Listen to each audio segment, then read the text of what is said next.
Buenas tardes, me llamo Alejandro Girón. Estamos en la defensa del proyecto de técnicas escultóricas llamado Juego de Intereses, realizado en la Escuela de Arte de Granada.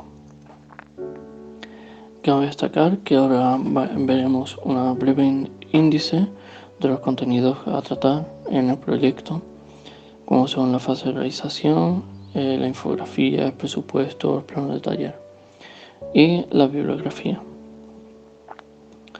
En la introducción lo que he querido centrarme es en la historia de las hermanas Polgar, unas chicas que fueron educadas para llegar a ser grandes ajedrecistas a una muy corta edad, siendo a la edad de 15 años que una de ellas llegó a ganar a Bobby Fischer, uno de los mayores ajedrecistas del mundo.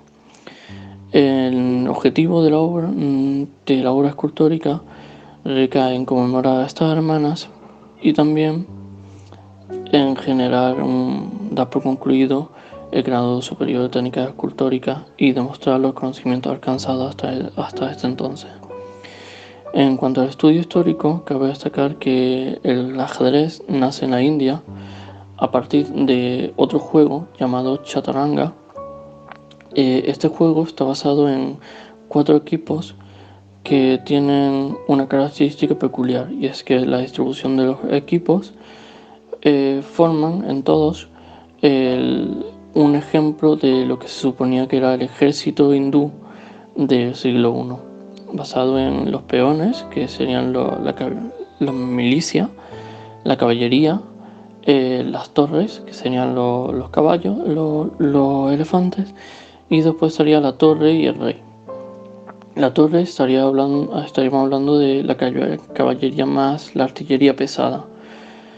Después este juego se abarca a nivel comercial hasta Asia, Persia y llegando hasta el Imperio Bizantino.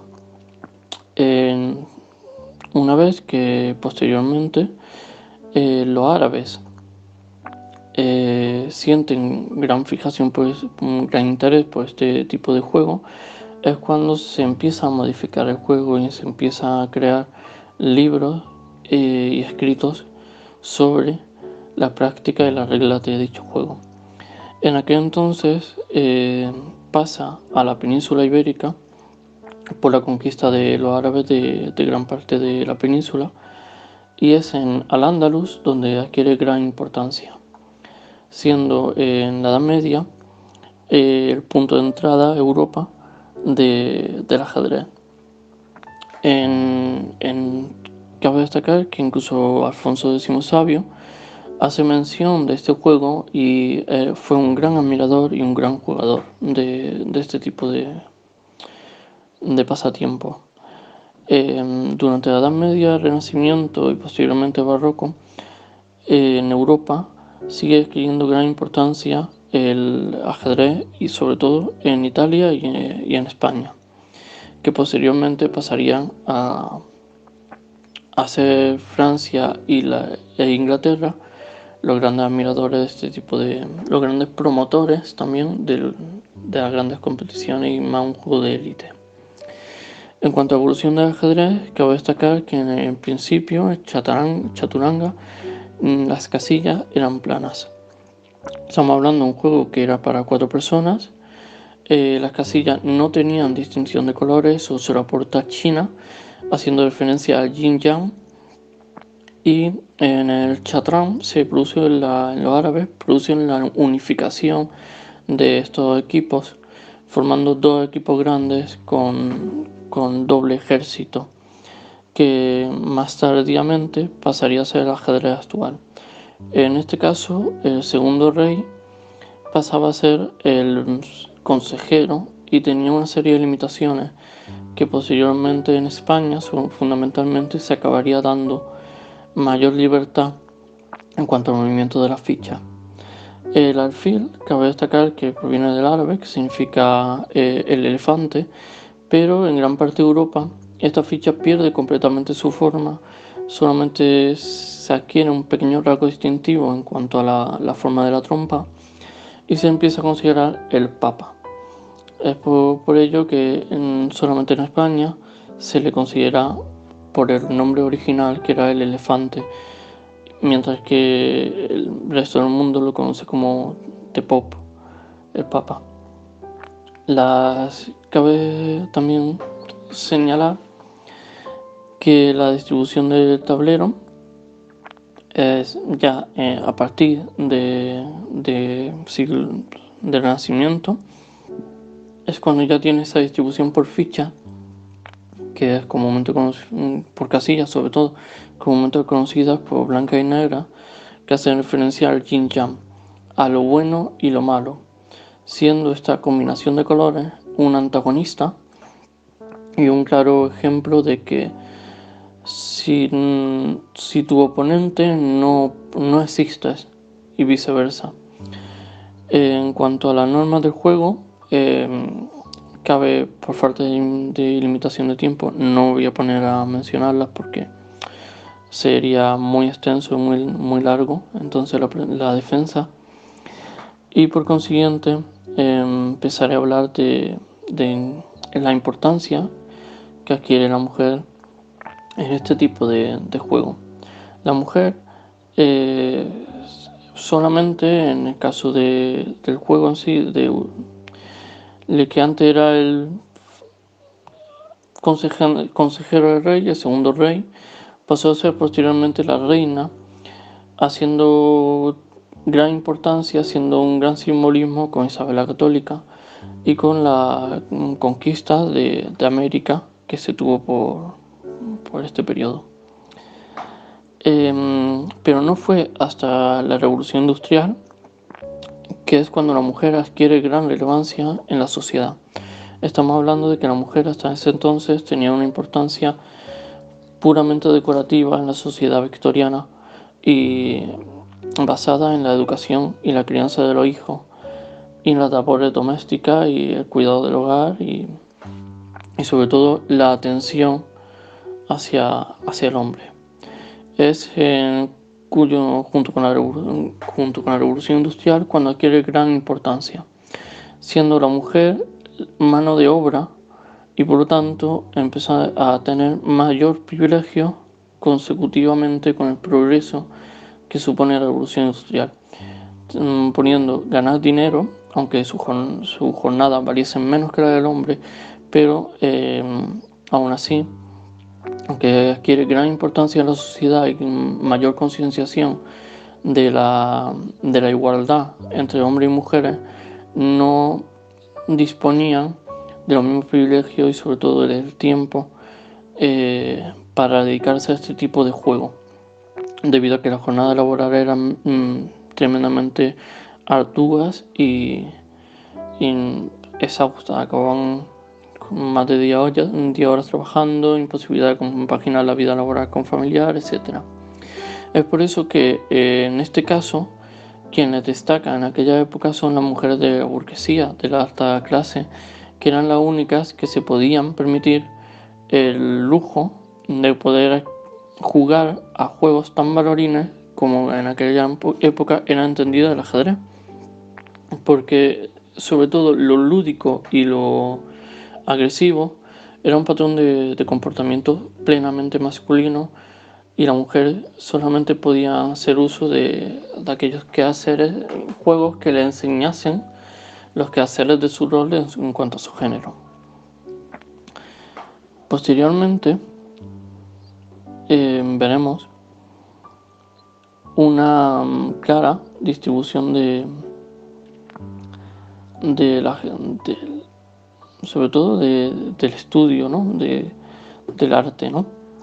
En el arte destaca Marcel Duchamp. En ese tipo, ya a principios del siglo XX, estamos hablando de la creación de prácticamente toda la vanguardia en el periodo artístico, y el ajedrez influye mucho en esta generación. Estamos hablando de una generación marcada por la guerra civil, en el caso de España, la Primera y la Segunda Guerra Mundial, y el ajedrez es un elemento propagandístico para la unificación de la ciudadanía en cuanto a nosotros somos un equipo, el concepto de unión y nacionalismo intrínseco y aparte el concepto del enemigo, el oponente y el adversario. Es por eso que muchos artistas se vieron inspirados en este tipo de juego, aparte no solamente por fomentar el pensamiento estratégico, sino por lo que representaban en sí, por sí mismos.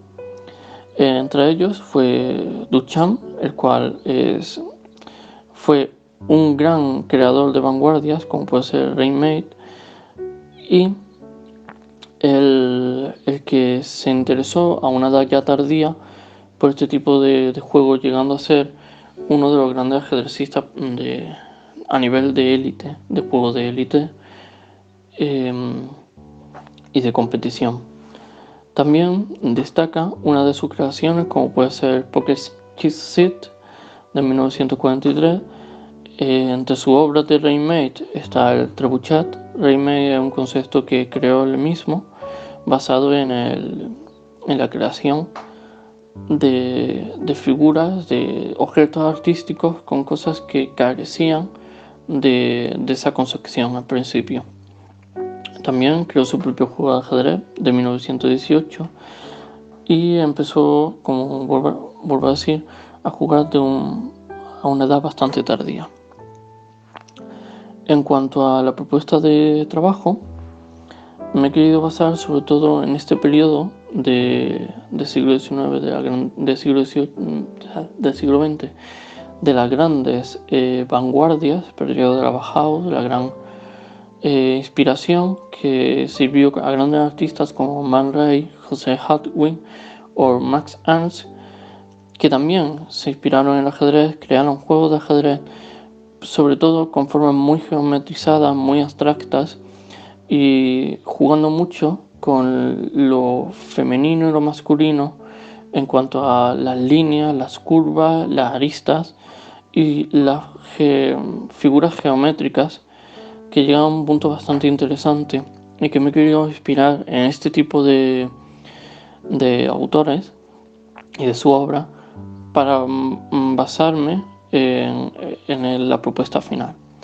En cuanto a aspectos funcionales, estamos hablando de que la obra es de arte abstracto y con un toque naif, aniñado, con un acabado pulido y encerado y cuya funcionalidad es meramente decorativa, pudiendo ser un arte móvil a la vez que ser un lúdico. Estamos viendo vosotros bidimensionales de tableros y de fichas que se me han ido ocurriendo, así como la propuesta final que grabaremos en breve. Para generar disonancia he querido generar un tablero mostrando la inestabilidad del mundo, la inestabilidad de lo que generalmente suele ser lo más estable, como puede ser el medio en el que se produce la guerra y el medio en el que se juega al ajedrez. Para ello quise jugar con el punto de equilibrio de las fichas en el tablero. Por eso el tablero está bombado en cada casilla para que las fichas recaigan sobre su peso y a la vez se balanceen o pierdan el equilibrio conforme avanza el juego. Por consiguiente, hemos pasado ya las dimensiones que tendrían los planos de taller, que estaríamos hablando de un tablero de 30 por 30 con 2 centímetros de grosor, y las fichas no ocuparían más de 7 centímetros de altura con un ancho de aproximadamente 3 centímetros. En cuanto a los aspectos técnicos, no voy a mencionarlos, los dejo aquí ya redactado. Y en la elección de la madera, en este caso, fue en colores muy claro, porque se quería que la obra se adecuase a todo tipo de ambientes, como fue la madera de haya y la madera de cedro. En cuanto a la maquinaria, se hace una breve ilustración que por consiguiente no explicaré debido a falta de tiempo.